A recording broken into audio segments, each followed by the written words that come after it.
अस्सलामुअलैकुम।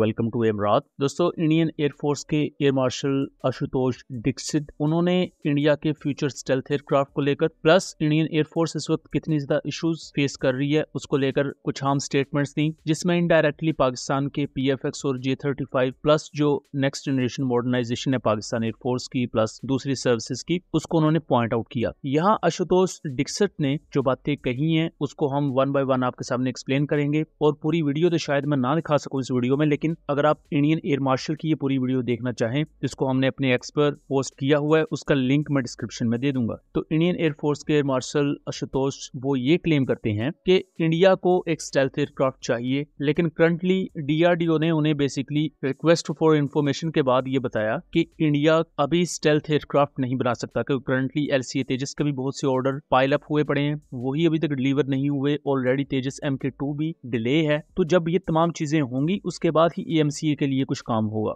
On request of DRDO, actually, they said they cannot directly reach. So, in between, LCA Mark II project was also sanctioned along with it, so that the technologies could be matured on LCA Mark II platform.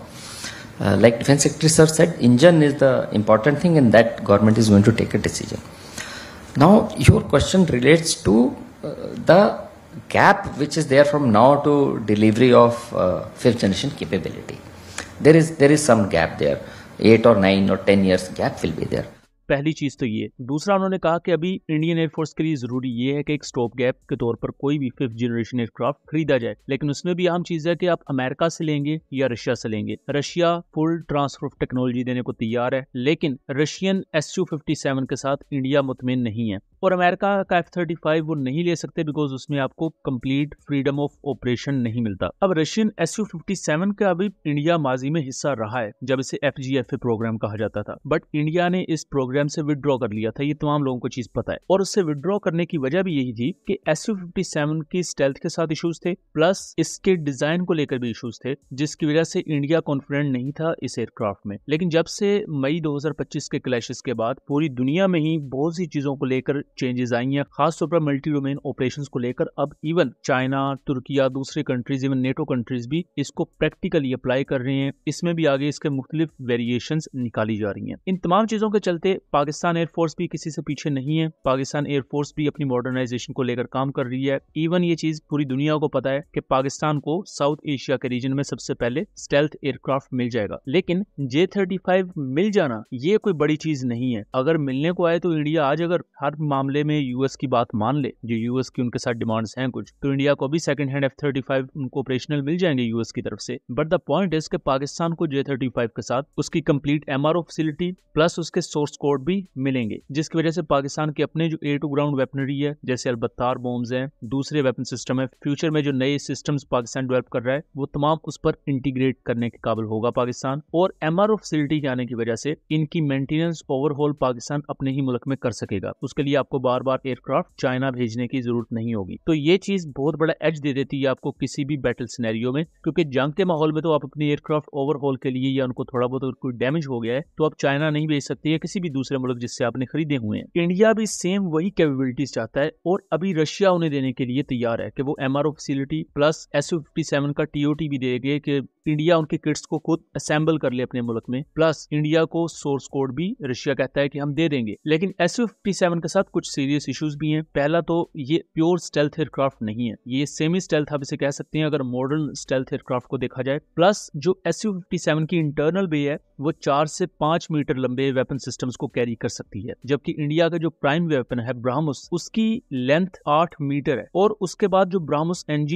एक उसका mini variant बनाया जा रहा है, उसकी length भी 6 या 6.5 metre तक होगी। तो Su-57 की इंटरनल बे में ब्राह्मोस मिसाइल्स को कैरी नहीं किया जा सकता, और ये बहुत बड़ा डिसएडवांटेज है कि अगर इंडिया Su-57 लेता है। इसी तरह Russian air to air weaponry की बात की जाए तो रशिया के पास करंटली कोई भी ऐसा एयर टू एयर मिसाइल नहीं है जो PL-15 को टक्कर देता हो, और पाकिस्तान तो PL-17 और PL-16 की तरफ भी मूव कर रहा है। तो कहने का मकसद यहाँ पर यह है कि इंडिया को भी Su-57 की जो वीक साइड्स हैं उनका पता है, और इससे पहले जैसे राफेल था तो राफेल के बारे में कितना बड़ा झूठ बोला गया कि उस पर मीटियोर इंडिया इंटीग्रेट कर चुका है और बहुत बड़ा थ्रेट होगा पाकिस्तान के लिए, स्कैल्प क्रूज मिसाइल्स पाकिस्तान पर मारेंगी और एयर बेसिस तबाह हो जाएंगी, एटसेट्रा एटसेट्रा। लेकिन उनमें से कुछ भी सच नहीं हुआ। मीटियोर बाद में इंडिया खुद माना कि मीटियोर तो अभी तक इंडियन राफेल के लिए डिलीवर ही नहीं हुए। फिर जो स्कैल्प क्रूज मिसाइल्स थे उनके पाकिस्तान में मैक्सिमम 2 इंपैक्ट्स रिकॉर्ड हुए और जो बाकी जितने भी स्कैल्प मिसाइल्स इंडिया ने फायर किए वो पाकिस्तान ने इंटरसेप्ट कर लिए। तो वो भी कोई इतना बड़ा इंपैक्ट क्रिएट नहीं कर सके पाकिस्तान के लिए, इवन दो वो एक स्टेल्थ क्रूज मिसाइल है।